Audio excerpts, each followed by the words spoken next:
Hello అండి. Different స్టైల్‌లో threads అనేవి స్టిచ్చింగ్ చేస్తున్నాం ఈరోజు. నేనైతే 5:30, 5 ఇంచులైతే తీసుకున్నాను వెడల్పు. ఇంకా పొడుగంటే మీ ఇష్టము. వెడల్పు అంత తీసుకోవద్దు. ఎందుకంటే కస్టమర్ కొంచెం పెద్దగా పెట్టమన్నారని చెప్పేసి తీసుకున్నాను. కానీ అంత లుక్ అనేది ఉండదు.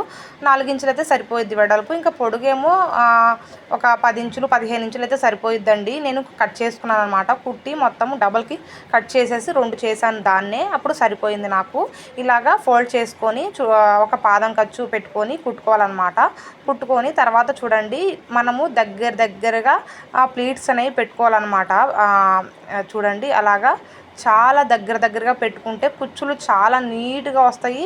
చూడ్డానికి లుక్ బాగుండిద్ది. ఇంకా క్లాత్ ఇదంతా బాగాలేదు. నార్మల్గా షైనింగ్ క్లాత్ ఉంటుంది కదా, అలాంటి షైనింగ్ క్లాత్, ఆపట్టు క్లాత్ అలాంటివి అయితే చాలా బాగుంటుంది. ఇలాంటి డోరీస్ స్టిచ్ చేసి థ్రెడ్స్ అనేవి చాలా బాగుండిద్ది. నేనైతే కస్టమర్కి బ్లౌజ్ పార్ట్కి ఇదే వచ్చింది కాబట్టి ఈ క్లాత్తోనే వేస్తున్నాను అనమాట. ఎందుకంటే టైలరింగ్ చేసేటప్పుడు వాళ్ళు ఎక్కువగా డబ్బులు వాళ్ళు ఇవ్వరనమాట. ఇంకా బయట నుంచి తీసుకురావాలంటే చాలా కాస్ట్ ఉంటుంది కాబట్టి ఆపట్టు క్లాత్ నేను అదే క్లాత్ అయితే వేస్తున్నాను. చూడండి ఇలాగైతే మనం కుట్టుకోవాలి.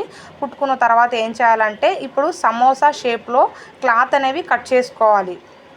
ఒక 4 అయితే కట్ చేసుకోవాలి. ఒక థ్రెడ్ కుట్టాలంటే ఒక 2 కావాలి. ఇంకొక థ్రెడ్ కుట్టాలంటే 2 కావాలన్నమాట.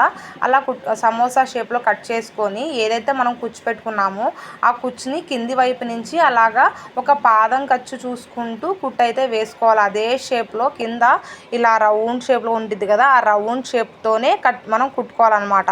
కుట్టుకొని తర్వాత ఎక్స్ట్రా ఉండేది కట్ చేసేయాలి. ఆ షేప్లో ఎంతైతే ఉందో అంత ఉంచుకొని ఎక్స్ట్రా ఉండేది అలా పెట్టుకొని చూసుకొని తర్వాత కట్ చేసేసుకోవాలన్నమాట. కట్ చేసేసుకొని ఇప్పుడు ఇంకొకటి ఉంది కదా అదే క్లాత్, ఆ క్లాత్ని దీని మీద అనమాట, అంటే కింద ఒకటి పెట్టాము, మధ్యలో కుచ్చు అనేది పెట్టాము కదా, దానిపైన ఈ క్లాత్ ఇంకొకటి సమోసా షేప్లో కట్ చేసుకున్నాం కదా, ఆ క్లాత్ని అదే షేప్లో మనం పెట్టేసుకొని పాదం ఖర్చు చూసుకుంటూ కుట్టుకోవాలన్నమాట.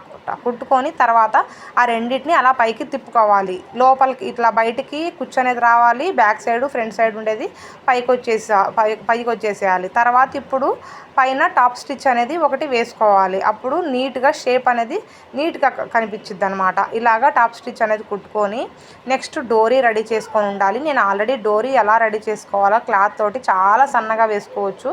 అది కూడా థ్రెడ్ కూడా లేకుండానే సన్నగా కుట్టుకోవచ్చు అనమాట. నేను నా ఛానల్లో వీడియో అయితే పెట్టాను, ఒకసారి చెక్ చేసి చూసి నేర్చుకోండి అనమాట. చూడండి ఇలాగా డోరీ అయితే నేను రెడీ చేసుకున్నాను. ఇప్పుడు ఆ థ్రెడ్కి డోరీ అనేది పెట్టుకోవాలి. సెంటర్లో పెట్టుకొని అక్కడ ఒక కుట్టు అనేది వేసుకోవాలి. ముందు ఒక కుట్టు వేసుకుంటే అటు ఇటు కదలకుండా ఉండిద్ది అనమాట.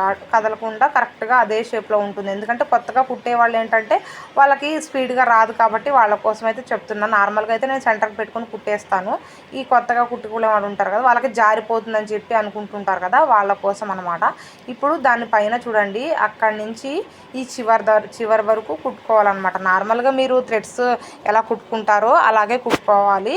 అప్పుడు షేప్ అనేది నీట్గా వస్తుంది. ఇంకా వేరే కలర్స్ వేస్తే ఇంకా బాగుండిద్ది అనమాట. పైన ఒక కలరు, కింద ఒక కలరు అలా వేసుకొని మీరు థ్రెడ్స్ కుట్టుకుంటే ఇంకా చాలా బాగుండిద్ది. కుచ్చుకు ఒక కలర్ వేసుకోవాలి, పైన క్లాత్కి ఒక కలర్ వేసుకుంటే అప్పుడు బాగుండిద్ది అనమాట. ఇలా కూడా ట్రై చేయండి.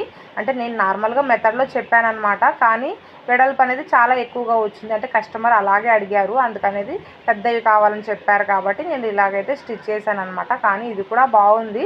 మీరు కూడా ట్రై చేయండి ఖచ్చితంగా. చాలా నిదానంగా చెప్పాను నేను ఎలా చెప్పానో అలాగే ట్రై చేయండి, ఖచ్చితంగా వచ్చిద్ది అనమాట. చూసారు కదా, నేను ఎక్స్ప్లెయిన్ చేసిన విధానం కానీ నేను చెప్పిన విధానం కానీ మీకు నచ్చితే మీరు ఖచ్చితంగా ట్రై చేయండి. అలాగే లైక్ చేయండి. నా ఛానల్ని సబ్స్క్రైబ్ చేసుకొని పక్కనున్న బెల్ అయితే క్లిక్ చేశారంటే నేను ఏ వీడియో పెట్టా కూడా మీకు నోటిఫికేషన్ రూపంలో అనేది వచ్చిద్ది అనమాట. అలాగే మీకు నచ్చితే ఖచ్చితంగా ఇంత కష్టపడి కుట్టినందుకు ఒక లైక్ చేయండి, ఇంకా షేర్ చేయండి.